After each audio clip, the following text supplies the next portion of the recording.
How did you make Christmas the most wonderful time of the year for someone? My childhood best friend's father was a locally known musician, and when we were little girls, we went to so many of his gigs that we became known as his #1 fan club. Her dad always made sure that his #1 fans got served free lemonade and muffins every time he performed.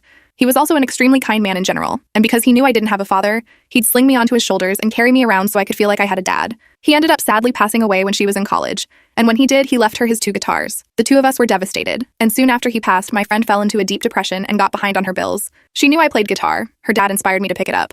And so one day she asked me if I'd like to buy it from her. This guitar was from the 1960s. Her dad bought it when he was just 19 and played it for over 50 years, meaning it held a lot of sentimental value and hurt my friend to give away. I ended up buying it off her for more than it was worth, and the day she gave it to me, she cried and called herself a failure for having to sell her dad's oldest guitar just to pay her bills. She even apologized to her dad as she was handing it over to me. Well, about a year later at Christmas time, I called her and asked if I could come over to her place for some boy advice.